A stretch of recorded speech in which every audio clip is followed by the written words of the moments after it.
Rasulullah Sallallahu Alaihi Wasallam selalu berpesan tentang akhir zaman supaya berhati-hati kepada golongan manusia.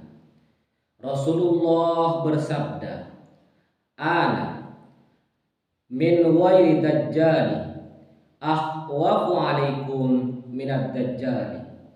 Aku daripada dajjal ada yang lebih aku takuti di antara kalian semua dibandingkan dajjal.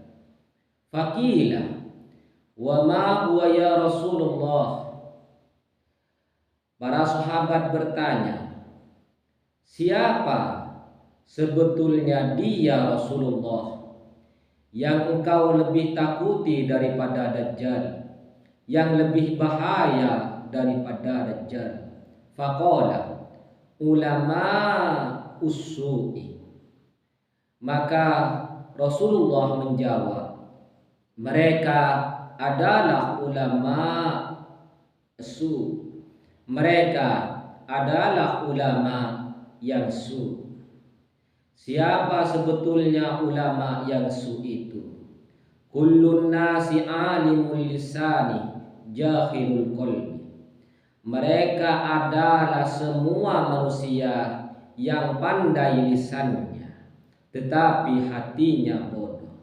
Mereka pandai berbicara, mereka pandai berdakwah, tetapi hatinya sangat bodoh. Wattakhadal ilma khirfatan yata'akkalu biha. Dan mereka menjadikan ilmu adalah suatu pekerjaan, adalah suatu kasab, adalah suatu pencarian kasab, yata'akkalu biha, dan mereka mencari makan dari hasilnya itu. Mereka berdakwah, mereka mengajar ilmu, tapi mereka mencari makan di dalam ilmu itu. Yad'un nasa ilallahi. Mereka juga mengajak supaya manusia kembali kepada Allah. Mereka mengajak manusia untuk berbuat kebaikan. Mereka mengajak manusia untuk melakukan amal soleh. Mereka mengajak manusia untuk melakukan sholat atau mengaji. Yata'akkalu biha, tapi mereka memakan di antara hasilnya hirfah itu. Dan Rasulullah juga bersabda, innallaha la yaqbidul ilma intiza'an wa yantazi'uhu minal ibad. Sesungguhnya Allah Subhanahu wa ta'ala itu tidak akan pernah mencabut ilmu. La yaqbidul ilma, tidak akan pernah mencabut ilmu dari suatu hambanya atau manusia. Walakin yaqbidul ilma biqabdil ulama'i.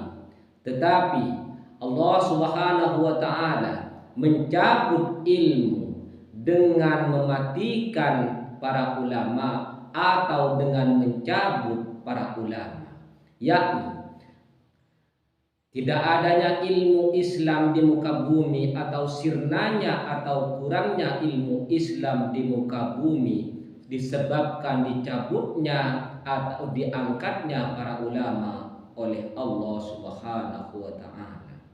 Hatta idza lam yabqi aliman, sampai tidak ada satu orang pun yang alim, sampai tidak ada satu orang pun yang alim.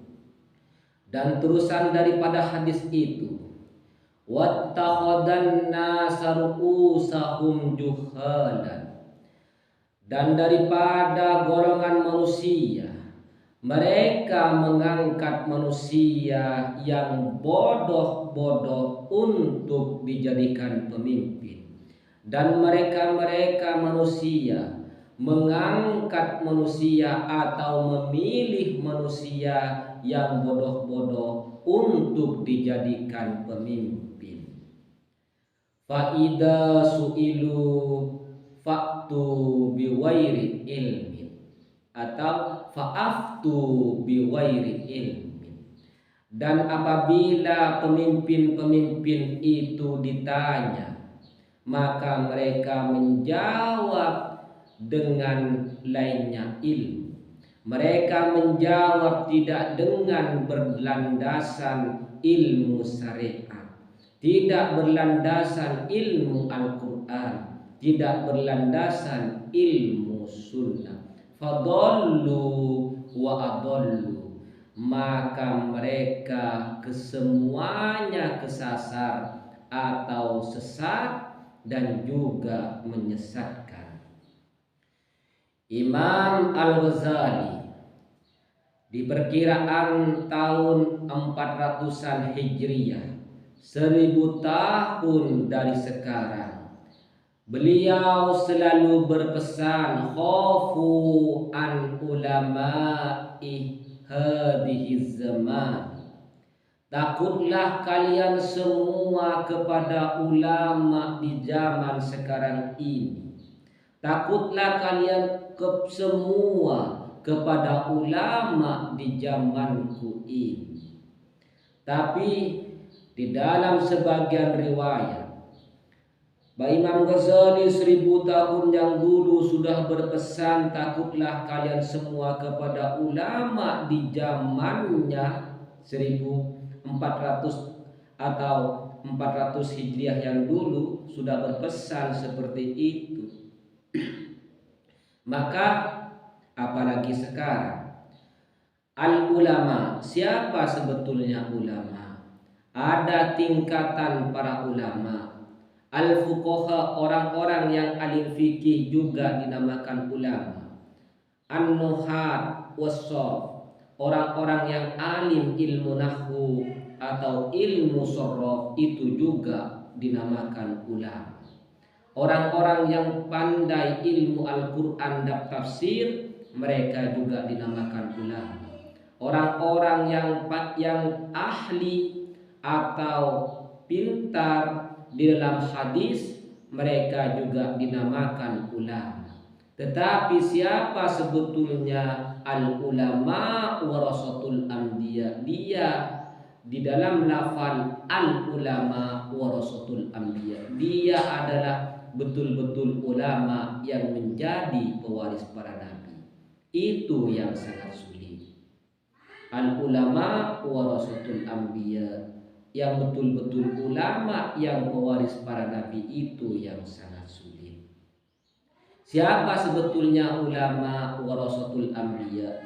Dia adalah suatu manusia yang dilahirkan atau diciptakan oleh Allah Subhanahu wa taala sama seperti Rasulullah sallallahu alaihi wasallam, dalam arti juga memiliki ilmu, dalam arti juga memiliki ilmu yang langsung dari Allah Subhanahu wa taala, yang bisa membebaskan umat manusia ini dari segala kemiskinan, dari segala perbudakan, dari segala penindasan. Maka di dalam Al-Quran, Islam adalah suatu agama yang selalu memikirkan al-masakin wal fuqara, adalah orang-orang yang miskin dan orang